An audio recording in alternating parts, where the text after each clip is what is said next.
Welcome back to my channel. Today I'm going to share just something that I'm working on. This is something that I bought and I knew exactly what I was going to do with it, but I thought, let me record it. So then it could help somebody else, or it could share like a tip or a trick or something that you didn't know. So it has been so long since I have rescued anything Chippy farmhouse. And this was at my local restore for $3. And I'm going to show you what it is. It's like a little stool, and it's just got the perfect blue color. It's chipped in all the right ways. I had to pick it up because I just love the look of it, and I knew that I could just give it an easy, not makeover. It's not going to be a makeover, but I'm just going to show you what I do with things like this when I was picking this kind of stuff up all the time. I don't think farmhouse, that style is as popular as it once was, but yet there are still so many people that love it. And this, I just loved this little stool. Matt's gonna have to reinforce it a little bit. It's nothing we would sit on, but a piece like this, if you thrift a piece like this, you can, use it like next to a chair, like a chair that you read in, and put a stack of books on it or a stack of magazines on it. You can set your coffee on it. You could use it as a footstool. So there's a lot of things. Don't just think, if it's not very sturdy or it's really old, but you love the look of it, you can still use it. You can still use it in different ways, and just as a decor piece as well. So sometimes with these, I will just put them, they're more, they're more pretty than they are functional. And for $3, I mean, you just can't beat it. So what I am doing here is I did all the major cleaning out in the garage. And so this, I'm just using some cleaning wipes. I'm just trying to get as much of that, if there's any leftover gunk. I got like the big stuff off. There were some cobwebs, probably been in an old shed or barn. And right there is where he's gonna have to reinforce it. Okay, so that's good. So it's just one of the spindles here. You see that? Right here, it was coming out. So that's easy. You can just use wood glue for that, or which I can do that. Or you can put a screw or a little nail in on the side. It just depends on what it needs, but literally a quick fix. Now, I do tell people, if you are flipping furniture and you find old chairs, or chairs are you really have to look at chairs if you're picking them up to flip, because they are not an easy fix, number one. They are probably anything that's got a lot of spindles or a lot of, things like that. They are a lot harder to make over, and chairs are just, for me, they're harder to sell. So I always tell people, if anything, like if this was coming, where is it now that I turned it? Anyway, if this was coming apart in a chair, I would probably walk away from it, even though it looks like an easy fix, because chairs are they're just finicky like that. And I would rather walk away than get home with something that I couldn't fix. But like something like this, like a stool that nobody's sitting on it, I'm just going to use it like as a decor piece or something, that's an easy fix. Some wood glue, a little nail or whatever. So that's fine. So, for pieces like this, I will definitely still pick them up, but chairs, that's a different thing. Another thing you can do, and I do have a video on this, is grab yourself a lead paint test kit, and you can check for lead paint. So they're super easy to use. I show you how to do it in my video, so just check my channel for that. But if that's something that you're concerned about, definitely just grab one of those kits. They're inexpensive. They come with a lot of them in there, so it's not just like one and done. So I have that linked in that video if that is something you are interested in. So now what I'm going to do is I'm going to wait for this to thoroughly dry, and then I will come back and show you what I do to this to keep it looking like this and to keep it from, chipping any further or, getting any of the paint, like, so you don't have paint all over the floor if you move it or something. So I will show you that as soon as this dries. It is now dry. So what I'm going to do is, this is another favorite product that I always have on hand. It is the Dixie Belle Clear Coat, and it's in flat. So I love a flat clear coat because I don't want it to take away from the, like, especially for something like this, I don't want it to be super shiny or look super new. Does that make sense? And if I am not using the silk paint, which I share all the time, that has the top coat in it. It's got I did not need that much at all. That's okay, I can put it back in there. If I'm not using silk, then I will use a flat coat 85 to 95% of the time. My next would be a satin. Some people say that satin is a little bit more forgiving, so take that. I mean, you can try them all flat, and I do not like super gloss or glossy finishes because they just look too shiny for me, for my liking. And even if I'm flipping a piece of furniture to sell, it's usually a flat. Even the satin sometimes it's just a little too glossy for me. So it's just your preference, whatever you like. So I will link everything that I'm using. It's only these two products. I'm using this blue sponge. They're $1.50. You need these. You can apply paint with these. They are the best thing for applying a top coat. On something like this, it's not really, you could definitely use a brush or a roller, but this gives you there's no brush strokes to worry about with your top coat. It just gives you that kind of, what do I want to say, smooth finish without any strokes.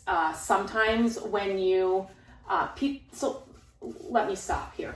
So sometimes people will say that with a brush and stuff, they will get bubbles, or that usually means you're pushing too hard. And that is one thing that whenever I share this blue sponge, people will say, I'm getting, like bubbles, or if you put too much on your sponge or you push too hard with the product, you're going to get that. There's just a fine, you want to work with a light hand. You do not need a lot of pressure. And the thing is I tell people, get your first coat on, and then when it's dry, if you see you miss some places, just go on and add another coat instead of pushing down hard and trying to get a ton of product on there. Does that make sense? You can always layer this just like paint until you get the desired look. So it's the same kind of process. Just work in layers, work in coats, and then it'll work out just perfectly. So I'm going to turn this around, and this will protect this piece.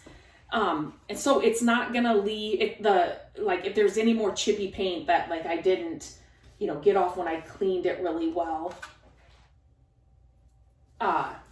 This should protect it. And so with something like this, I will do a few coats of this because I really want to, and you can, even on a dresser or something, you could do a ton of coats too. But I'm just saying, especially on something like this, where I want to protect the finish. I want to protect the chippy paint. I don't want it to go any further. I probably will not be putting this back in because I'm getting a little chunks of paint. Not a ton, but I'm not going to want to put this back in the jar. So, but anyway, so I want to make sure that I'm protecting this fully, getting in all the nooks and crannies. And once it's dry, I will do, like I said, a few coats of this. Let me turn this around so you can see what I'm doing.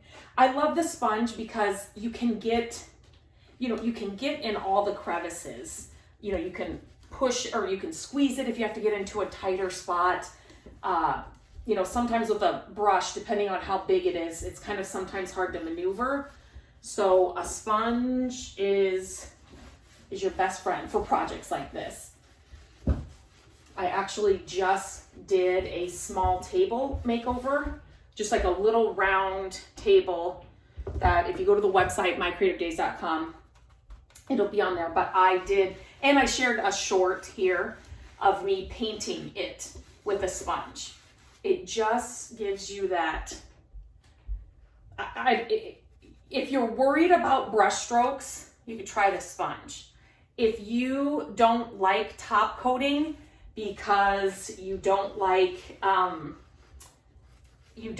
brush strokes, you think that then the finish has brush strokes in it, number one, get the silk paint. I'm not using that in this video, but I'm gonna leave another link for that in this video or in the description. So definitely check that out, because I'm telling you, when you are working with a paint that's got the primer, the paint, the top coat all in one, I think the finish comes out better, because you're just not having to go through those separate steps where, each step, the primer step, the paint step, the top coat step can look different, right? Just depending on the brush or the spray. If you're spraying, that's a little different. But so for me, we used to spray a lot, but for me now, I'm kind of, I'm doing more furniture pieces to help people and to coach people. And I'm not doing as many as we used to do, right? Like, I'm really picky about what I pick up, and I only want to pick up those pieces, like something like this, where I can just share, this is all you need to do. Like, it'll keep the look. So I love picking up pieces like that. And I'm really just particular about which ones I'm picking up now, because I'm just in a different stage now. So I'm not flipping so much for, profit. I'm flipping more for coaching and teaching inside, like for the Furniture Flipping Academy that we created and all of that. So where was I going with that? Because I just went way off. Oh, so if you don't like top coating because of, you think it, you get brush strokes or that just the finish doesn't look right, try the silk paint. That alone should make a huge difference. And then get yourself one of these blue sponges. Actually, get a couple in your order. They're very inexpensive and you will love them, especially for top coating. I usually like to brush my pieces, but after I did, sometimes you get into a routine and it's like, get the brush, get the paint, right? Like, and then when I had that little table and I'm like, you know what? I'm going to do it with the blue sponge again. I haven't done that forever. And so now that I just recently did that, I'm like, I have a big buffet that I still need to do. And I'm thinking it doesn't have a lot of, curves or details. It's pretty flat and straight. I'm thinking I'm going to do the whole thing with the blue sponge. So definitely grab a couple. And just like with anything, and I tell people, you need to get used to it. Just like any new tool, any new product, any new whatever you're getting, it just takes a minute to get used to it. But I really like it. This is all I use for applying a top coat. Unless I have a roller out, I will usually just grab this, because a roller, I've got to find the tray. I've got to find the roller pad. I got to get the roller, like the actual, tool. And so I open a thing of a blue sponge and it's ready to go, right? I just use a plate and pour it on there and it's ready to go. One thing, if you're using like a paper plate, I just use something disposable. Don't put it on a paper plate that's got designs or flowers or, Halloween plates or something. Use something plain, because sometimes depending on the different plates, I have had some of those designs, or like if it's orange or something, sometimes it can bleed. Different paints or different plates do different things. But if you just have something like, pick something up at your thrift store, like a pie pan or something that you can just use for this, and then rinse it out or whatever.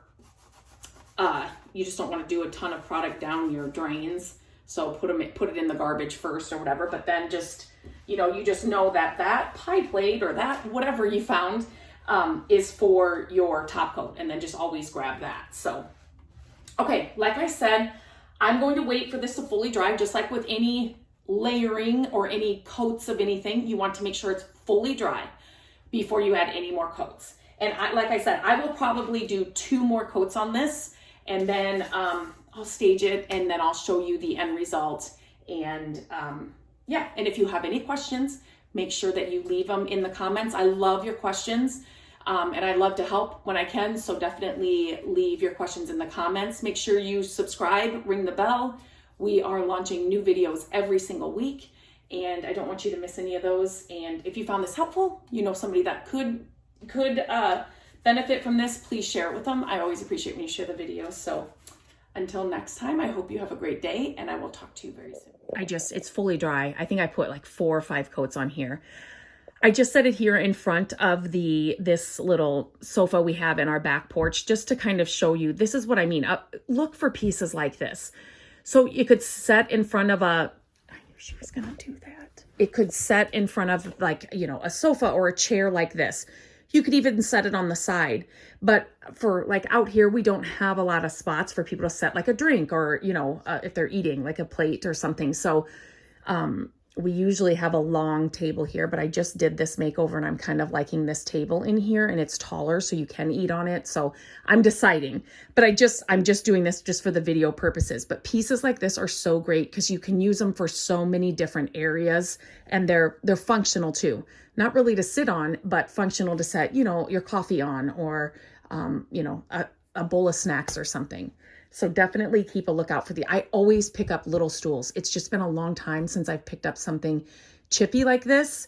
I just love the color for $3, and that top coat, I will leave a link to it in the description, was perfect to just kind of put a protective coat on there. So we always have that little blanket there for the dog. I didn't even move that. I just wanted to set it here and kind of show you how you could use something like this. So again, this is kind of the same thing. It's just a stool that you could, it's so small. If you have small spaces like we do, you could tuck it away like in a corner or like against a wall. But then if you wanted to sit down with a cup of coffee or something, or a magazine or a book, you know, it's easy enough to just pull away from the wall and just set right here. It doesn't take up a lot of space when you're storing it. And it's just a perfect little thing to hold, you know, like I said, a coffee or snacks or whatever, when you don't have a lot of space to set those things. So another idea is you could use it as a decor piece. So right now, it's Christmas time, so I'm decorating for Christmas.